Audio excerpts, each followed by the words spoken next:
사랑하는 성도 여러분, 작년 연말에 우리 교회는 정책당회를 통해서 중요한 안건을 하나 통과를 시켰습니다. 바로 직분자를 선출하는 일입니다. 장로, 집사, 권사 이렇게 세 직분을 올해 선출하기로 결의를 했습니다. 교회 직분자를 세우는 일이 어떤 의미를 가지고 있을까요? 성경을 보니까 성경은 교회를 건물에 혹은 집에다가 비유하는 경우가 종종 있습니다. 에베소서 4장 16절 그에게서 온몸이 각 마디를 통하여 도움을 받음으로 연결되고 결합되어 각 지체의 분량대로 역사하여 그 몸을 자라게 한다. 교회를 자라는 몸이다 이렇게 말은 했지만 묘사하는 내용을 보면은 서로 연결되고 결합되는 건물을 떠올리게 합니다. 벽돌이 하나하나 따로 있지만 서로 연결되고 결합되어서 점점 집으로 지어져 가는 그런 모습입니다. 그런데 집을 한번 생각해 보십시오. 아무리 잘 지어놔도 세월이 지나면 집은 상할 수밖에 없습니다. 벽지는 노래지고 바닥은 일어납니다. 제가 이사 왔을 때 우리 교회 사택을 아주 깔끔하게 리모델링을 잘 해주셨더라고요. 근데 여러분 불과 2년 만에 사택 장판이 다 이렇게 찢어지고 엉망이 되었습니다. 왜냐하면 저희들 아이들 4명이 책상 앞에서 의자를 앉았다 일어났다 돌렸다가 하니까 그 밑이 완전 시커멓게 찢어져 버리더라고요. 이처럼 집은 낡습니다. 하지만 아무리 낡아도 이 집의 기둥과 보와 석가래가 단단하게 서 있으면 그 집은 얼마든지 다시 리모델링하면 됩니다. 우리 사택도 지은 지 40년이 지난 집이지만은 이 튼튼한 골조 기둥 덕분에 내부 리모델링만을 통해서도 집이 새 집이 됩니다. 직분자는 바로 이 집의 기둥과 보와 석가래 같은 사람들입니다. 직분자 선출은 집의 기초를 단단하게 하여서 집이 태풍에도 쓰러지지 않게 하는 뼈대 작업입니다. 이 중요한 일을 앞두고 이제 저는 한 7주 혹은 8주 동안 장로님에 관해 먼저 성경과 교회법의 가르침을 살펴보려고 합니다. 오늘 그 첫 시간으로 왜 우리에게 장로가 필요한가? 왜 우리는 교회에 장로를 두어야 하는가를 생각을 해보려고 합니다. 장로의 필요성을 이해하고 우리 교회에 하나님이 주실 그 장로님을 사모하면서 맞이할 수 있는 저와 여러분 다 되시기를 주님의 이름으로 축복합니다. 첫째로 장로는요, 교회의 완성을 위해서 필요합니다. 한번 따라합시다. 교회의 완성. 교회의 완성을 위해서. 장로가 세워질 때 비로소 교회는 성경적으로 독립된 교회로 완성이 됩니다. 오늘 첫 번째 읽은 본문인 사도행전 14장을 보시면은 사도 바울과 바나바의 긴박한 행적이 나옵니다. 지금 1차 전도 여행, 선교 여행 중이거든요.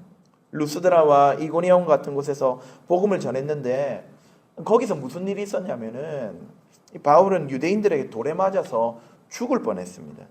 그래서 사람들은 실제로 돌에 맞아 기절하니 바울이 죽은 줄 알고 성 밖으로 던지기도 했습니다. 그 덕분에 겨우 목숨을 건진 바울이 더베라는 곳까지 가서 복음을 전하기도 했죠. 상식적으로 루스드라, 이고니온 이런 데서 이 정도의 위험을 겪었다면은 자기를 파송했던 교회 어디입니까? 안디옥 교회죠. 그러니까 안디옥 교회로 돌아가서 조금 쉬는 것도 괜찮을 것 같습니다. 그런데 21절을 보십시오. 바울과 바나바는 자기를 죽이려 했던 사람들이 그렇게 시퍼렇게 눈뜨고 있는 루스드라와 이고니온으로 다시 돌아갔다고 말을 하고 있습니다. 왜 그랬을까요? 아니, 성도들을 두고 갈 수 없다는 그런 책임감 때문이었을까요? 아니면 그 두고 온 성도들이 너무 보고 싶어서 그 애다름 때문이었을까요? 아닙니다. 그런 서정적인 이유는 성경에 나오지 않습니다. 그럼 그 이유가 무엇이냐? 23절에 나옵니다. 각 교회에서 장로들을 택하여 세우고 금식 기도하면서 그들이 믿는 주께 그들을 위탁하기 위해. 뭐라고 합니까? 장로들을 택하여 세우기 위해서 사도 바울은 돌아갔다고 이야기합니다. 사도 바울은 선교할 때에 복음전도, 에반젤리즘, 예수님을 전하는 것에 아주 충실했지만 예수님 전하는 것만으로 충분하다고는 생각하지 않았습니다. 복음을 듣고 회심한 그 어린 신자들이 앞으로 사도의 도움이 없이도 스스로 설 수 있도록 그들에게는 교회가 필요하다고 생각했고, 그 조직 교회를 선물하기 위해 장로를 세워야 한다고 마음을 먹은 것입니다. 장로를 세울 때, 그리고 교회가 될 때 사도 바울은 선교가 비로소 완성된다고 믿었습니다. 그래서 자기를 죽이려고 달라들었던 그 땅으로 돌아가 장로를 세우고 있는 것입니다. 여기서 택하여 세운다 이렇게 말을 했는데, 이 말이 헬라 말로는 거수해서 투표한다는 뜻입니다.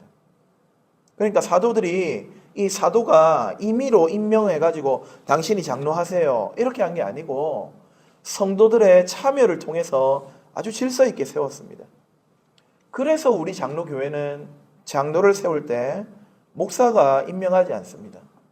가톨릭 교회나 성공회는 직분자를 위해서 임명하지만은 장로교회는 오늘 이 성경에 나와 있는 이 과정을 존중하기 때문에 성도들의 투표를 통해서 하나님의 뜻을 분별하고 장로를 세우는 것입니다. 앞으로 기회가 되면 우리 고신 헌법을 한번 같이 살펴보면서 배우려고 하는데, 이 직분 투표 외에 전체를, 우리 헌법은 철저하게 신앙 고백서와 더 거슬러 올라가면 성경에 기인하고 있습니다.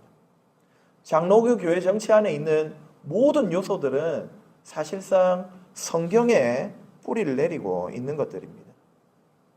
장로회는 이 성경적 과정을 존중했습니다. 사도들 눈에는 장로가 없는 교회는 아직 미완성이었습니다. 영적 지도자인 장로가 세워져서 당회가 구성될 때에 비로소 그 교회가 주님께 온전히 위탁될 수 있는 자립적인 공동체가 되는 것이죠. 그런 면에서 우리 교회도 앞으로 선교를 생각할 때, 해외 선교를 생각할 때 단지 복음을 잘 전파해야 된다. 그것뿐만 아니라 이제 막 거듭난 그곳에 영적 아기와 같은 선교지 성도들이 신앙을 잘 배우고 또 세상에서 세워져 갈 수 있도록 장로를 세우는 일, 조직 교회를 건설하는 일, 그런 일도 고민하면서 우리가 선교에 참여해야 마땅합니다. 우리 KPM 총회 세계 선교위원회는요, 선교위원회인데 세상에 복음을 전가하는 것을 이 선교위원회의 목표로 하지 않습니다. 무엇이 목표냐? 개혁주의 세계 교회 건설이 목표입니다. 왜요? 그것이 선교의 완성이고 교회의 마침표이기 때문입니다. 말씀드린 대로 교회의 장로님이 세워진다는 것은 단순히 높은 자리 하나 늘어나는 것이 아닙니다. 교회가 어린아이를 지나서 스스로 하나님의 통치를 대행하는 어른교회로 발돋움하는 거룩한 성인식과 같은 것이 바로 장로를 세우는 일입니다. 우리 교회는 1996년 12월 11일에 1대 장로님이 세워졌습니다. 84년도에 시작했는데 그 어리던 교회가 12년 만에 장로님을 얻고 이 스스로 설 수 있는 어른이 되었던 것입니다. 그리고 2002년도에 세 분의 장로님이 두 번째로 세워졌고요. 그리고 올해 2026년도 세 번째 장로 임직을 준비하고 있습니다. 장로가 임직될 때 교회는 어른이 되고 교회는 완성됩니다. 그래서 우리는 장로를 세워야 합니다. 두 번째로 장로는 질서의 회복을 위해서 세워져야 합니다. 장로가 세워질 때 교회의 어긋난 질서가 바로잡히고 영적인 건강이 회복되기 때문에 장로를 세워야 합니다. 두 번째 본문인 디도서 1장 5절을 보십시오. 사도 바울이 믿음의 아들 디도를 그레데 섬에 남겨두는데 이유가 이렇게 나옵니다. 내가 너를 그레데에 남겨둔 이유는 남은 일을 정리하고 그 다음에 내가 명한 대로 각 성에 장로들을 세우게 하려 함이다. 당시에 크레테 섬 사람들은요, 별로 평판이 좋은 사람들이 아니었습니다. 그레데인들은 항상 거짓말쟁이며 악한 짐승이며 배만 위하는 게으름뱅이다, 이런 말이 있을 정도였습니다. 그런 험한 세상 속에 세워진 교회니까 이 교회가 얼마나 혼란스러웠겠습니까? 바울은 이런 혼란을 해결할 해결책으로 장로를 제시한 것입니다. 여기에 내가 너를 남겨둔 이유는 남은 일을 정리하고 이랬지 않습니까? 여기 정리한다 이 말은 헬라 말로 이 의사들이 쓰던 아주 전문 용어입니다. 어긋난 뼈를 이렇게 제자리로 맞출 때 사용하는 용어입니다. 우리말로는 이 뼈를 이렇게 맞추는 걸 뭐라고 하지? 제가 찾아보니까 정복이라고 하더라고요. 우리나라 의사들은 뼈를 바르게 이렇게 정렬하는 걸 정복, 리덕션 이렇게 표현합니다. 참으로 기막힌 표현이 아닙니까? 바울의 눈에는 장로가 없는 그 교회는 마치 뼈가 탈골이 돼가지고 이게 제대로 설 수 없는 그런 교회처럼 보였던 겁니다. 그래서 디도야 네가 가서 정리하고 뼈를 잘 맞추고 그 일을 위해 장로를 세우라고 말씀한 겁니다. 여러분 뼈가 제자리에서 벗어나 있으면 어떻게 됩니까? 아무리 근육이 튼튼하고 키가 커도 제대로 못 걷습니다. 조금만 움직여도 아프고 힘이 듭니다. 제가 디스크 4번, 5번 그 사이에 있는 디스크가 이렇게 돌출이 되고 또 추간판이 압력을 받아가지고 한 7년 정도를 고생을 했는데 그 뼈 한 조각만, 한 부분만 문제가 생겨도 그렇게 고생스러운데 온 뼈들이 이렇게 정렬이 되지 못하였다. 얼마나 혼란스럽겠습니까? 교회가 은혜도 있고 사랑도 넘치는데 중요한 결정을 내릴 때마다 목소리가 갈라지고 혼란스럽고 그렇다면은 그거는 뼈대가 제대로 자리 잡지 못한 겁니다. 바로 그런 교회를 위해 무엇이 필요한가? 장로가 필요하다는 것이죠. 우리 같은 소규모 교회는요, 장점이 뭐겠습니까? 여러 장점들이 있지만 친밀함이 사실은 가장 큰 장점입니다. 근데 때로는 이 친밀함 때문에 질서가 무너지기도 합니다. 형님 동생 하면서 지내다 보니까 영적인 권위와 질서가 모호해질 때가 있습니다. 서로 좋은 게 좋다고 죄를 보고도 바로잡지 못하거나 안면 때문에 그냥 모른 척하고 지나갈 수도 있습니다. 장로는 이런 어긋난 뼈를 맞추는 의사처럼 공동체에 무너진 영적 질서를 바로잡고 하나님의 말씀이 막힘없이 흘러가도록 통로를 개척하는 그런 치유자입니다. 우리 교회의 남은 일을 완성하고 영적 건강을 되찾기 위해서 하나님은 장로라는 직분을 설계를 해 두신 것입니다. 장로는 교회의 영적 질서의 회복을 위해서 꼭 필요합니다. 교회가 질서 있고 건강하려면 장로님이 필수적입니다. 그래서 우리는 장로를 필요로 하고 세워야 하는 것입니다. 세 번째로 장로가 왜 필요합니까? 성도를 보호하기 위해서 필요합니다.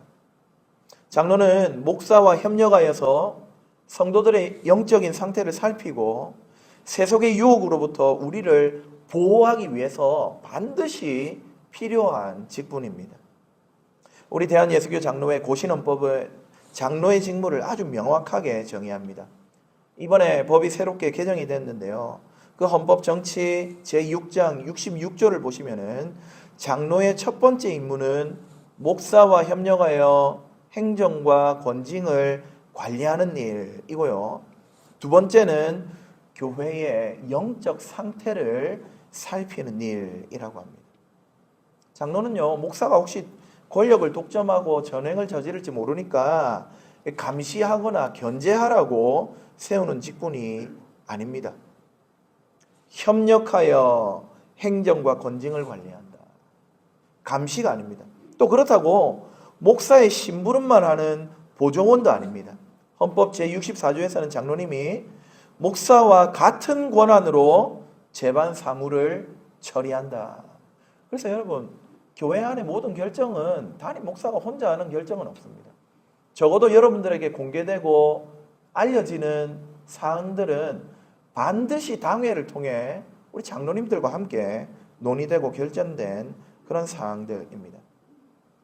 이것은 목사와 장로의 관계가 위계 질서가 아니라 교회를 함께 돌보는 협력해서 살피는 공동치리의 관계라는 사실을 잘 보여줍니다. 공동체는요, 살펴보는 기능이 반드시 필요합니다. 목사 혼자서는 성도님들의 가정 형편과 삶의 고비들을 다 살피기가 어렵습니다. 오늘 우리 교회에 아주 오랜만에 오신 손님들이 계세요. 사실 이분들은 손님이 아닙니다. 김창현, 이수연 성도님 맨 뒤에 앉아 계시는데요. 원래 우리 교회에 출석하시던 성도님들이었습니다. 이분들이 어떻게 다시 오시게 되었을까요? 그동안 이분들과 관계의 끈을 놓치지 않고 계속해서 살펴왔던 살핌이 있었기 때문에 이분들이 오늘 교회로, 제8영도교회로 다시 나올 마음을 먹을 수가 있게 된 것입니다. 근데 그 일을 제가 했느냐? 저는 하지 않았습니다. 저는 저분들이 누군지도 몰랐습니다. 그런데 우리 교회 안에서 그 살핌이 일어났기 때문에 가능했던 것이죠. 목사 혼자서는 어렵습니다. 누가 요즘 예배 자리에 보이지 않는지, 누가 경제적인 어려움이나 질병으로 신앙의 길에서 낙심하고 있는지, 또 우리 교회 언약의 자녀들이 저 세상에 물들어서 그렇게 살아가고 있지는 않는지, 장로님들은 부모의 심정으로 성도들의 삶을 신방하고 그 영적 상태를 진단하여서 목사에게 알리고 또 함께 대책을 세우고 그렇게 하는 겁니다. 그런 의미에서 장로야말로 영적인 파수꾼입니다. 사나운 이리가 틈타지 못하도록 양떼의 주변을 살피는 목자, 이 장로라는 울타리가 튼튼할 때 영적으로 성도들은 안전하게 신앙생활을 할 수 있습니다. 장로가 세워지는 것, 성도들의 영혼을 보호할 강력한 방패를 얻는 것과 마찬가지인 겁니다. 예, 장로는 성도의 영적 보호를 위하여 반드시 필요한 직분입니다. 자, 그렇다면은 하필 왜 올해 지금 우리 교회에게 장로가 필요할까요? 성도 여러분, 우리 교회의 현실을 정직하게 바라봅시다. 우리 앞에는 초고령화라는 숙제와 또 교회의 미래라는 과제가 분명히 놓여 있습니다. 이런 상황에서 장로 투표를 하면 어떤 분들은 아이고 이렇게 무거운 책임을 져야 하는 상황에서 누가 장로가 될 수 있겠노? 또 장로가 되려고 하겠노? 걱정할 수도 있습니다. 또 어떤 분들은 우리끼리 허물 없이 잘 지내는데 괜히 누구는 되고 누구는 안 돼가지고 서먹해지는 것 아니가? 이런 우려도 하실지 모르겠습니다. 하지만 사랑하는 성도 여러분, 오늘 저는 여러분들께 분명하게 말씀드리고 싶습니다. 장로를 세우는 것은 짐을 지우는 일이 아닙니다. 오히려 우리 교회의 영적인 부모를 모시는 일입니다. 집안의 어른이 중심을 딱 잡고 계시면은 풍파가 와도 지혜로 잘 견뎌낼 수 있는 것처럼 장로님이 계실 때 우리 교회는 비로소 세속을 이기는 경건한 교회로 세워질 수 있습니다. 여러분 60명이라는 숫자가 작게 느껴집니까? 결코 그렇지 않습니다. 사도 바울이 장로를 세웠던 당시의 교회들은요, 우리보다 훨씬 숫자가 적었을 겁니다. 왜요? 그때는 하우스홀드 처치거든요. 가정교회거든요. 집안에서 모일 수 있는 숫자 정도만 교인으로 등록이 되어 있어요. 등록이라는 시스템도 있었는지 모르겠지만 그 정도였습니다. 그러니까 어쩌면 우리보다도 훨씬 작았을 겁니다. 그랬지만 장로를 세웠습니다. 숫자가 많아야지만 세우는 것이 아니라 하나님의 질서가 우리 가운데 흐르게 하기 위해서는 이 장로님은 반드시 필요한 것입니다. 올해 우리 장로님 선출을 통해서 우리 교회에 혹시 어긋난 뼈가 있다면 그것들을 바로 정렬하고 주님 보시기에 기뻐하는 어른의 교회, 완성된 교회의 모습을 갖추기 위해서 우리 교회는 장로가 필요한 것입니다. 사랑하는 성도 여러분, 우리 교회에 하나님이 주실 선하고 진실하고 충직한 장로님을 고대하면서 기도하는 저와 여러분 되시기를 주님의 이름으로 축복합니다. 그 장로님이 세워짐으로 말미암아 우리 교회가 하나님 기뻐하시는 교회로 성숙한 교회 되기를 주 안에서 축복합니다. 말씀을 맺겠습니다. 장로를 왜 세워야 하는가? 세 가지 명확한 이유를 말씀드렸습니다. 첫 번째는 교회의 성경적인 완성을 위해서, 두 번째는 공동체의 질서를 위해서, 세 번째는 성도들의 영혼을 보호하고 살피기 위해서 필요합니다. 장로는 누군가의 명예를 주는 일이 아닙니다. 우리 교회를 너무나 사랑하시는 하나님께서 우리 공동체가 더 건강하고 행복하게 신앙생활을 할 수 있도록 영적인 선물을 주시는 것과 마찬가지입니다. 사도 바울은 장로를 세울 때 그냥 뽑지 않았습니다. 금식 기도하면서 뽑았습니다. 주님께 위탁했습니다. 우리도 오늘부터 이제 이 설교를 시작한 오늘부터 기도하시기를 부탁드립니다. 하나님, 우리 교회에 부족한 부분 혹은 어긋난 뼈를 맞춰줄 지혜로운 장로님을 보내어 주시옵소서. 우리 성도들의 마음으로, 우리 성도들을 부모의 마음으로 품고 끝까지 보호해줄 신실한 목자를 예비하여 주옵소서. 여러분, 누가 돼야 되지?